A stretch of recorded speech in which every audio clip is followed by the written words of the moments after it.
Trader un order block de 50 pips, voire même des fois de 100 pips, c'est juste énorme. Le stop loss peut paraître trop important. Alors dans cette vidéo, je vous partage une astuce pour réduire cette taille de l'order block et même pour améliorer vos risk reward. On va voir comment changer un scénario classique en un scénario qui peut rapporter beaucoup plus, mais je vous présenterai comme d'habitude les avantages et les inconvénients de cette approche.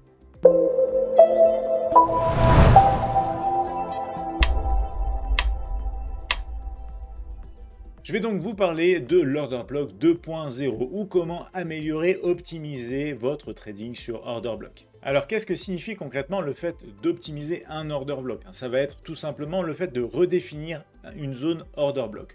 Pour ce faire, on va tout simplement avoir besoin de deux choses.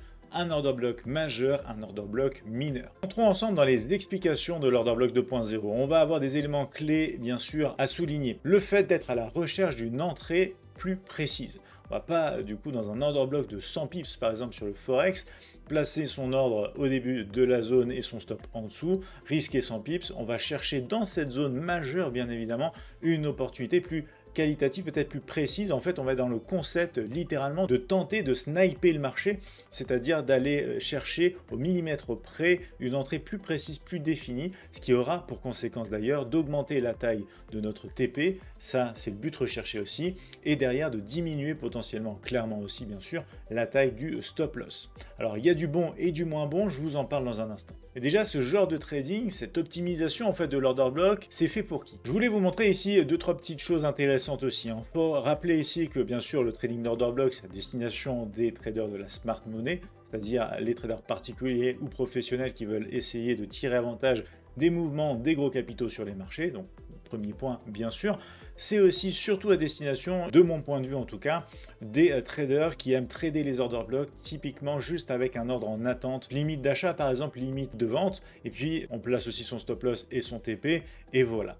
Après ça n'empêche pas la gestion de la position clairement, mais du coup voilà, c'est vraiment des concepts et c'est vraiment à destination de ces traders là, principalement en tout cas dans une première approche, qu'on va faire appel à cet order block 2.0 que j'ai appelé comme ça, mais c'est tout simplement le fait d'optimiser une zone order block, le fait de redéfinir, d'affiner en fait son entrée dans une zone order block bien sûr. Alors pour mieux comprendre pourquoi vous pourriez être intéressé par ce genre de trading, par ce genre d'approche qui viendrait compléter votre stratégie SMC, je vais vous montrer les avantages, les inconvénients de ce petit plus qui peut faire une énorme différence pour vos trades vis-à-vis de la smart money. On commence avec les avantages. Alors du côté des avantages, il y a bien évidemment de manière évidente le fait que ça augmente la taille du TP, du take profit, des gains potentiels que vous êtes sujet à réaliser sur cette fameuse opportunité.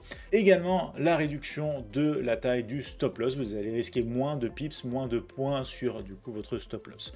Et finalement, en faisant augmenter vos gains potentiels et en limitant vos pertes aussi potentielles, eh bien vous allez tout simplement automatiquement et de manière logique augmenter votre risque reward, ce que vous risquez versus ce que vous êtes sujet potentiellement à gagner sur ce fameux trade aussi. Mais par rapport au choix qu'on fait en trading, il y a toujours des avantages et des inconvénients. Ici, les inconvénients de cette approche, ça va être le fait d'augmenter le risque de votre stop loss touché. Pourquoi ça augmente le risque d'avoir des stop loss plus souvent touchés? C'est tout simplement en fonction de la logique que si votre stop est plus petit, eh bien vous avez plus de probabilité qu'il soit atteint. Plus votre stop loss finalement est proche de votre prix d'entrée, plus c'est facile pour le marché de décaler un petit peu ici, d'aller chercher plus de liquidité en sortant bien sûr justement des traders qui ont des stop loss un petit peu trop serrés et ensuite seulement déclencher le mouvement. Donc c'est le premier inconvénient de cette approche, le fait d'avoir peut-être plus souvent quand même vos stop loss atteints. Et ça va notamment dans la logique que plus vous allez avoir des risk reward importants, plus votre taux de réussite va baisser. C'est l'équilibre sur le marché qu'on ne peut pas réellement contourner. Deuxième inconvénient que je vois à cette approche, c'est le fait tout simplement aussi de pouvoir passer à côté de certains trades, puisque si vous allez dans une zone majeure trouver votre order block mineur, qui est peut-être beaucoup plus bas dans la zone, le marché n'est pas obligé non plus de revenir tout en bas de cette zone, chercher votre petit order block à l'intérieur du grand et déclencher votre trade. Parce que tout simplement, le marché peut réagir juste avant ou même à l'entrée de la zone plus large de l'order block important et partir directement sur les TP sans vous.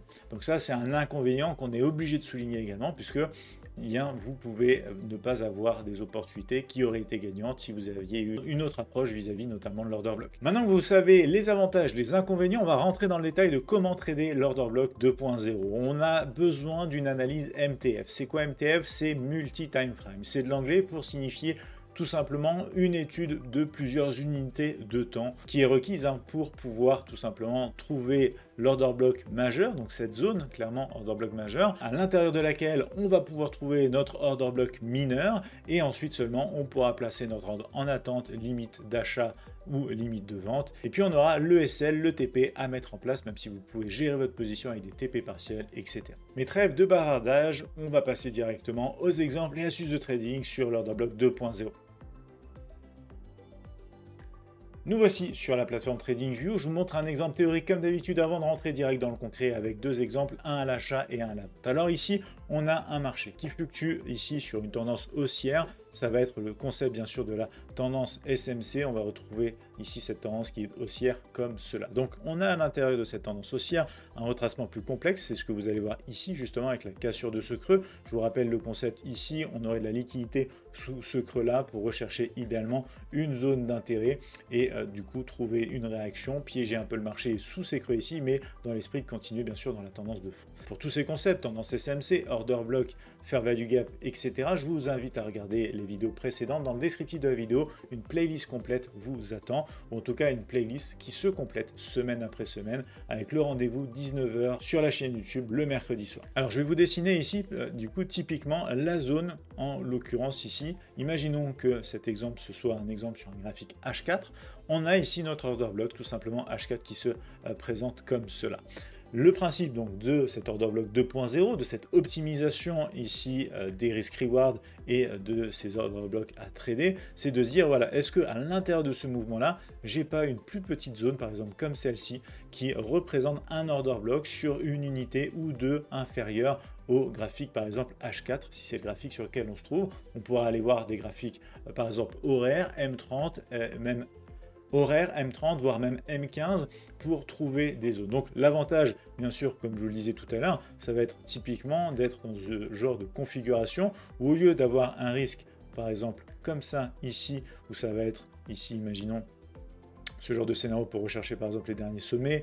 Là, on va voir top loss de 250 pips. On va pouvoir sniper le marché, affiner notre entrée et avoir quelque chose de nettement plus sympathique puisque ici, par exemple, aussi bien le point d'entrée est plus précis, le placement du stop est plus petit et pour autant la target, elle peut rester la même. Donc là, par exemple, typiquement, si je vous fais un petit peu la superposition entre les deux, on va décaler ça comme ça et voilà, vous allez voir ça comme ça. On passe en un instant d'un ratio potentiel à 2,73 pour un ratio potentiel à 15, quasiment 16. Ici, le stop n'est plus que de 50 pips. Ça change beaucoup la donne, hein, clairement ici, sur cet exemple. Donc c'est exactement ça qu'on va voir de manière concrète tout de suite. Nous voilà sur le graphique de la livre sterling face au dollar américain, le GBP-USD. On a un mouvement très sympa ici à la hausse et on a le retracement qui se fait en plusieurs fois, donc un retracement aussi complexe. Si on regarde les choses de manière très simple, qu'est-ce qu'on a ici? On a le point d'origine de cette dernière impulsion juste ici comme ça. Alors je vais rajouter juste ça pour être précis sur les niveaux. Voilà, ça fait vraiment hop, comme ça sur cette zone. Donc vous voyez que cette zone est très bien travaillée, très bien respectée. C'est un exemple ici que j'ai pris pour vraiment que ce soit bien clair dans des conditions qui se sont d'ailleurs relativement récemment passées sur le marché du Forex. On a notre zone order block majeure H4 ici présente. Alors maintenant, on va aller voir à l'intérieur de cette zone ici, tout simplement, à l'intérieur de ça, qu'est-ce qu'on a sur des graphiques plus petits. On va descendre directement sur du 15 minutes. Pour le graphique 15 minutes, on va zoomer un petit peu ici comme ça, et on va étudier bien sûr tout ce passage-là en fait. Hop. On va étudier ce qui s'est passé à l'intérieur de ce passage-là. On a une cassure de structure qui se fait par exemple ici, comme ça. Hop, et on a le point d'origine avant du coup cette break of structure hein, ici tout simplement là en fait c'est le dernier sell avant le buy hein, c'est bien sûr comme ça qu'on définit un order block. Donc dernière baisse avant les achats qui vont permettre la cassure d'une structure. On retrouve en fait un order block ici, on a un fair value gap qui est juste par là au passage, donc on va pouvoir déterminer ça par exemple comme ça. Si on veut vraiment être très précis sur la zone, on peut s'arrêter à cette bougie ici comme ça. Et on peut écarter au maximum, voir ce que ça donne, si ça a été retesté bien sûr ou pas. Et on va regarder ça ici directement. Je vais l'élargir au maximum. Et vous allez voir ici que ça a été très joliment testé, respecté. On va zoomer un petit peu et on va voir ce qu'on a à l'intérieur de cette zone-là. Donc voilà, on va même écarter tout ça. Et on va voir le différentiel que ça crée en fait, tout simplement, c'est le fait d'optimiser cette zone order block. La zone principale qu'on a vue, qui était bien sûr présente en H4, son point d'entrée, du coup, aurait été par exemple ici. On va le faire en mode chronologique, avec donc un ordre d'attente possible à l'entrée de la zone, un stop qui va représenter à peu près dans les 27 pips, donc quasiment 28 pips, et on pourra ensuite aller voir ce que ça donne que les fameux sommets 15 minutes, pourquoi pas.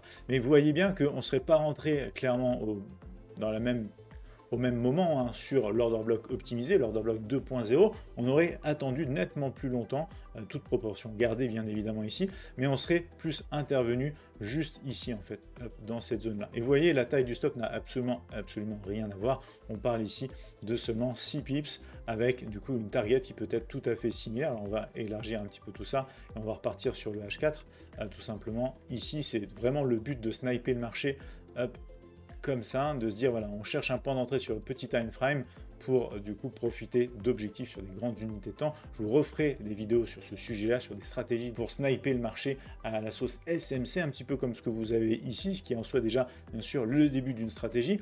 On a donc des ratios absolument différents, un 7.7 qui est déjà un excellent ratio bien sûr, versus quand même, attention, un 38.7. Donc ici, un exemple qui est ultra parlant, c'est pour ça que je voulais vous montrer. En plus, c'est arrivé récemment sur le marché. Autre exemple ici, cette fois-ci avec une vente et de la baisse, bien évidemment. Il nous faut un marché en tendance baissière, c'est ce qu'on a ici. Vous voyez ici, ça se respecte, on casse les creux, on corrige ici en pullback complexe aussi, ensuite ça repart sur de la baisse, etc. Donc là, on va regarder quoi? On va regarder un order block présent, un order block relativement majeur. Cette fois-ci, on est sur de l'USDJPY en 15 minutes.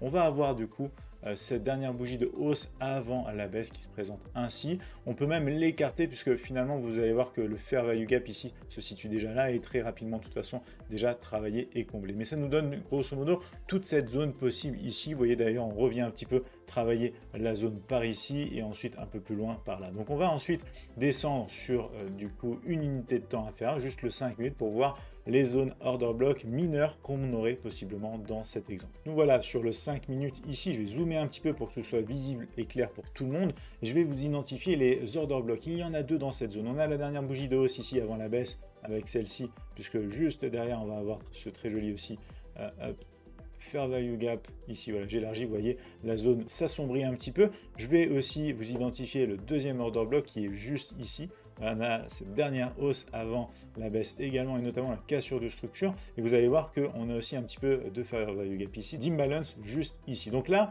voilà, on a notre zone order block M15 majeure et on a deux zones à l'intérieur, deux zones tout simplement mineures, des zones order block aussi qui peuvent nous permettre de sniper un petit peu mieux le marché. Alors quand on regarde ça, on voit clairement ici sur cet exemple que la zone supérieure ne sera pas déclenchée. Mais je vais vous faire l'exemple par rapport à ce premier test d'ailleurs ici, donc ne serait-ce que pour aller chercher les creux bien sûr.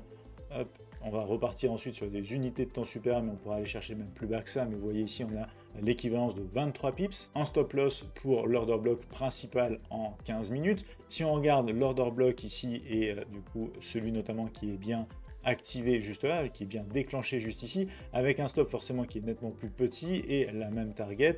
Là, on a un stop de seulement 8,5 pips. Donc en termes de ratio, on passe de 1,45 à 4,64, l'air de rien, ça va très vite quand vous optimisez ce genre de choses. Ici, je vais juste remonter, vous montrer ici aussi la target suivante qui aurait pu être atteinte ici, puisque là, le creux était déjà là. Si on voulait chercher par exemple aussi un creux plus bas et un point d'origine de l'autre côté, on avait cet order block là aussi à les targeter assez sympa. Vous voyez aussi là pour le coup les ratios du 2,7 alors que de l'autre côté, pardon, 2,17 alors que de l'autre côté du 6,6.